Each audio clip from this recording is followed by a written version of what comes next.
All right, this bin here is the one I've been working with. Look at how far it's dropped. This is, for all intents and purposes, worm food. This is what I'll be feeding my red wigglers in the basement. It kind of is the consistency of like horse manure or cow manure at that stage of the game. This is the one I'm working on now, and you'll notice that I've got a trillion black soldier fly larvae, which is a good thing on so many levels. It shows that it might be more of a stagnant pile, but that's fine with me. If I had chickens or fish, this would be a godsend, right? But meanwhile, they're breaking down this heavy organic waste that otherwise would have gone to the landfill. So I'm excited about that. I love that these barrels are buried underground. Now, this is the food in that first barrel I was showing you, and this is basically what it looks like. Again, the consistency and the smell, if I may, of cow manure or horse manure, but this is everything. There are no no-nos in the composting process. This has already gone through the thermophilic stage. I'll be wrapping it up into paper composting roll and then feeding my reds massive amounts of food at one time. Once a month I feed these guys this material right here, which is, again, it's already gone through the thermophilic stage.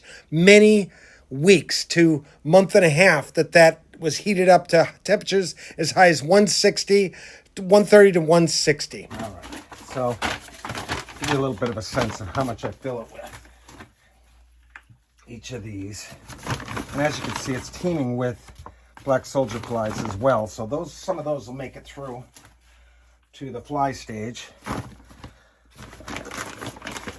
Again, everything, folks. I'm going to put it like this.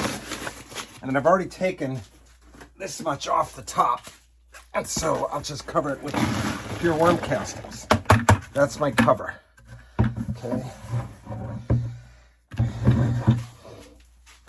All right, these have been in a bucket overnight.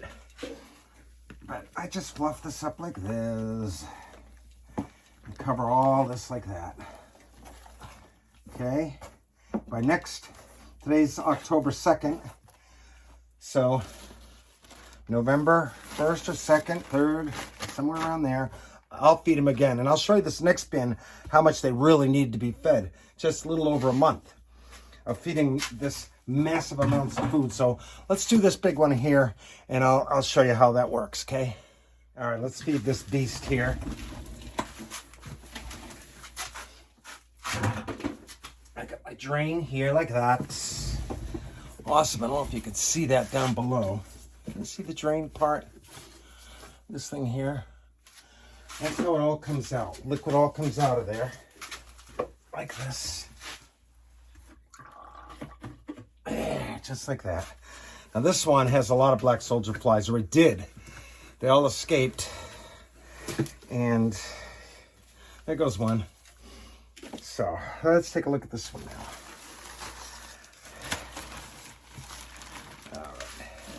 You put the plastic layer down here, it helps retain the moisture and it keeps this dry so worms have a harder time. Very rarely do I have worms trying to get out of here. I like these on wheels. Very heavy this thing is. I don't even know how long. One day I'll take good records, but I forget when I started this one. So what I do is I take about 5 gallons worth off the top. This is pure casting. This was my food. Everything gross, folks. No no's. Absolutely none. These guys are so ready to be fed.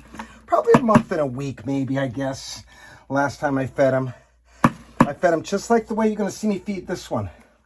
All that is gone. So I feed them composted compost. Food scraps that have gone through the thermophilic stage or the heating stage is what I feed them. And it's probably no more than 4 months old. So I'm getting worm castings literally under 6 months, easily. I wish I'd keep better records for everybody, but I don't. It's all in the head. But look, there's absolutely nothing left here. Mother Nature's got us covered on so many levels. We just need to learn how to work with her laws rather than against them. And it's just layering. Oh, that's some good feeling material. No smell at all in here. Earthy smell is it. And again, a month and a week or so is the last time I fed these guys. Give or take. So, all castings all the way down. This is pure worm casting. Okay, so I'm literally getting rid of some massive amounts of organics and turning it into this. And that's exciting. If we all worked on this idea, we could change the world yesterday, folks, with the right idea of things. Okay. So this is the finished. This is quite almost finished. So this is the compost that's been composted through the thermophilic stage, and this is the end result after this last phase of it all. One day I'll go through all the motions of it.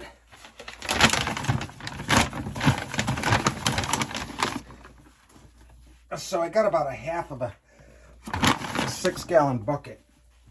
And of course there's some, like I've said, there's black soldier flies in here, so they'll help eat some of that. Like that. Composting rolls are the bomb. I invented it. Composting rolls. I thought of the idea, and there's many uses for them, many applications by self-harvesting. So many applications that we'll talk about, I guess. If I ever find the time.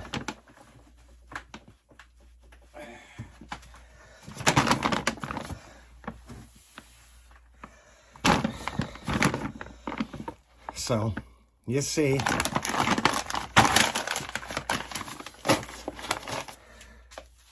in this, they'll go down at their own leisure. I have a feeling if I just left it without putting it in the bag, that might work too, since it's already been through the thermophilic stage. I might not have to worry about it so much. But it's crazy. We eat a lot of chicken, but very rarely do you see a chicken bone in there. Worms make a little hole in them and go inside and eat the marrow. And then it just turns to dust. Or bone meal, right? These bags. Oh my God, don't throw them out, folks. This is an awesome, this and cardboard is a great urban farming tool. As I've said many times, look at all the black soldier flies in here. And I'm in my basement. Don't recommend it, especially for beginners, doing it in your basement. But you do get a couple. I've had a massive amount of black soldier flies fly out of this bin particularly. And I could have capped this bucket with the food in it and killed all the larvae, lack of air. But I decided to just see, because I want to experiment with these black soldier flies. If I could master these black soldier flies like I've mastered the red wiggler, they break down food so much faster. The grossest of food, roadkill, you name it. These heavenly creatures are so perfect for human beings. Look at all these. These are just going through. These will make it out of the bag. A couple of them will. And we'll catch the fly and we'll figure out how to turn them into composting machines. So this is about a 5-gallon bucket worth of food. So that's that. And then I take worms that I had and I just cover it like that. Okay, I got one more bin to feed there. But that's it. Just like that. They were just finishing up this food. Just in time. Got some corn husk they love. Right? They just love corn husks. And these bones, this is a pork bone, I believe. They'll go in here and turn it into this. Ultimately, we get this. which I don't see many cocoons in this one. I'm going to show you another video how I get a ton of cocoons. I don't even see any, but I haven't added worms to these bins, and they seem to be keeping up with the massive supply of food that I'm giving them. So that's good. I'll show you how I've got some bins out back that of castings that had a bunch of cocoons, and I put a composting roll like that one that I just put down there. The reds will go in it, the babies will all go in it, and you take that roll and you start a whole new bin. Okay, there. All right, that's that one. Now we'll move this one to the side, like this. Here's the Here's the liquid that it comes out of these. And that liquid I add to micro shredded cardboard. And micro shredded cardboard and that liquid slurry, cardboard's the carbon, the slurry is the nitrogen. The worms just love it. If you ever want to increase your worm population, for some reason they make a lot of cocoons. This is my last big boy here. Let's see. Okay.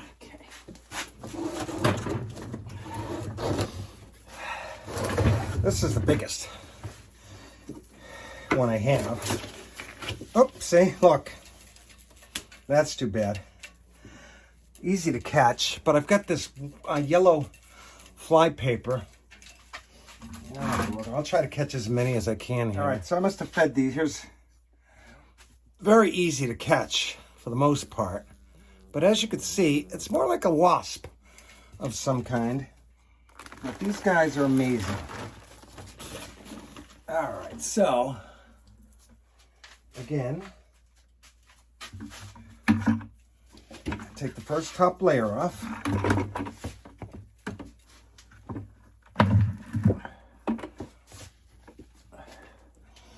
All of it is gone. And if you wait a little longer, they'll refine these castings and keep eating off of whatever they can eat off of them. I mean, this is good stuff right here.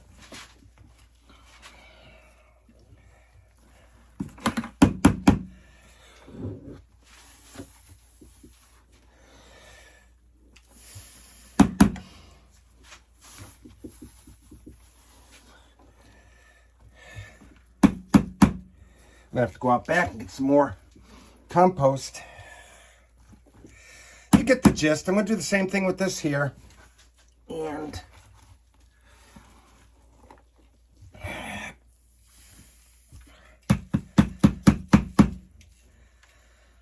got some residual. I don't know what that is, but they're getting that down.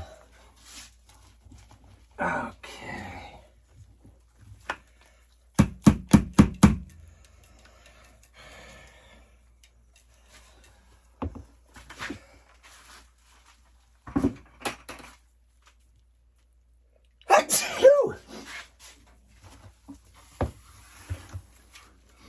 I'm at the bottom here.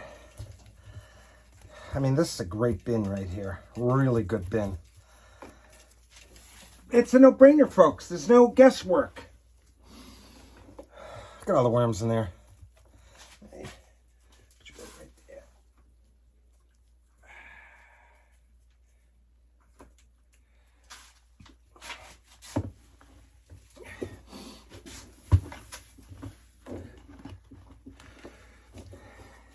Now this bin is just beautiful.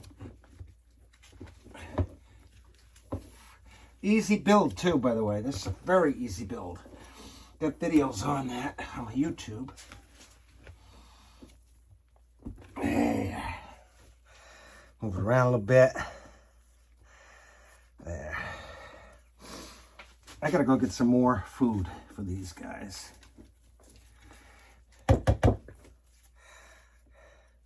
This plastic that I get in here, I think that's from certain bags.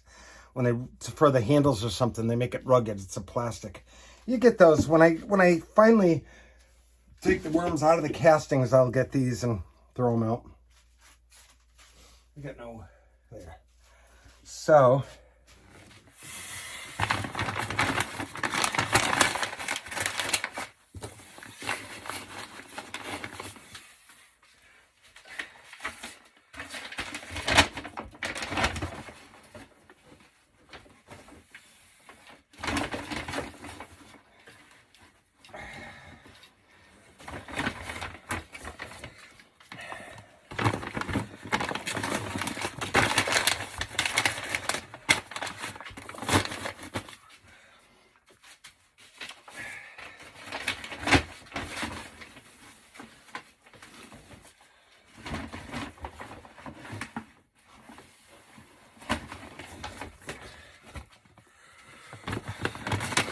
Okay, I won't have to worry about these guys.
We will most certainly heal this planet one urban farmer at a time, especially when we all understand all is sacred, absolutely nothing wasted.